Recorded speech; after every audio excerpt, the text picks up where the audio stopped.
Donc dans cette vidéo, on va parler de votre état d'esprit parce que c'est important d'avoir des bons mots pour soi. Parce que la dépendance affective, les personnes qui sont dépendantes affectives ont tendance à dire je suis dépendant affectif. Donc déjà quand tu dis je suis dépendant affectif, tu es en train de dire à ton cerveau, oui, que tu es dépendant affectif. Donc tu ne peux pas sortir de la dépendance affective si déjà tu te considères toi, l'humain, en tant que dépendant affectif. Parce qu'il faut dissocier les deux. Toi, ce que tu es, la personne, et la dépendance affective. Donc c'est pas la même chose. Si tu te définis toi en tant que dépendant affectif, ça veut dire que ton identité à toi, c'est la dépendance affective et c'est ce que tu dis à ton cerveau. Donc la première chose à faire déjà, c'est d'enlever ça.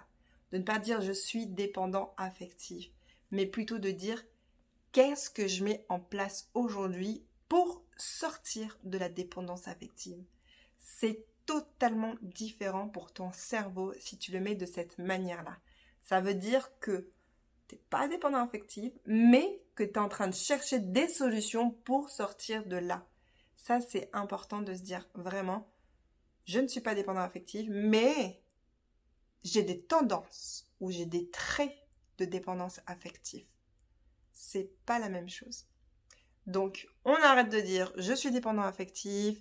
On dit plutôt qu'est-ce que je dois mettre en place pour sortir de la dépendance affective, quels outils j'ai besoin pour sortir de la dépendance affective. Voilà, toutes ces questions qui vont t'apporter plus de solutions que de problèmes. Parce que l'humain est très fort pour se trouver plus de problèmes que de solutions. L'humain est très fort pour se dénigrer au lieu de se valoriser.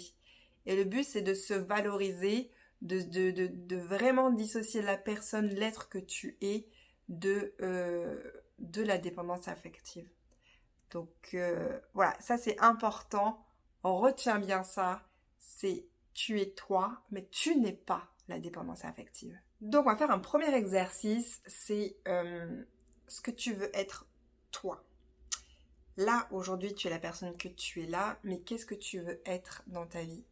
Donc premier exercice, tu prends un papier, tu prends un stylo et tu écris « Je veux être » la suite. « Je veux être », tu mets une suite à chaque fois. Alors, ne mets pas des choses négatives, ne dis pas je veux être moins anxieuse par exemple. Non, c'est je veux être plus sereine, je veux être plus calme, mais pas de choses négatives. Parce que le cerveau ne connaît pas le pas, il ne connaît pas tout ce qui est négatif. Lui, c'est pas ça qu'il va retenir. Donc c'est important de toujours se valoriser de façon positive. Pardon, j'ai un petit chat dans la gorge.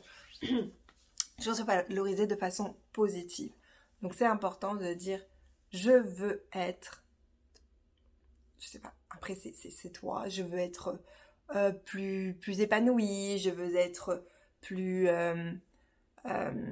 compétente, je veux être je veux avoir plus confiance en moi. Voilà, tout ce qui te passe dans la tête, tu le notes. Ça peut te faire quelques lignes, ça peut te faire quelques pages. Tu as une semaine pour écrire tout ça, tout ça, tout ça par écrit.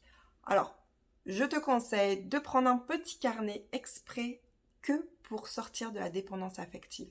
Tu prends ce petit cahier, tu vas l'acheter ou si tu en as un, tu prends un cahier et c'est que sur ce même cahier que tu vas noter tout ça. Ça va être le cahier de sortir de la dépendance affective. Ça va être tous tes petits exercices que tu vas te mettre là-dedans. Donc, je te conseille, prends ton petit cahier, tu le mets à côté de ton chevet et tu fais ces petits exercices le soir ou la journée quand tu as un petit temps. Donc, premier, c'est je veux être. Voilà. Allez. Eh ben, je te laisse une semaine. Bon exercice. On se voit la semaine prochaine. À la semaine prochaine.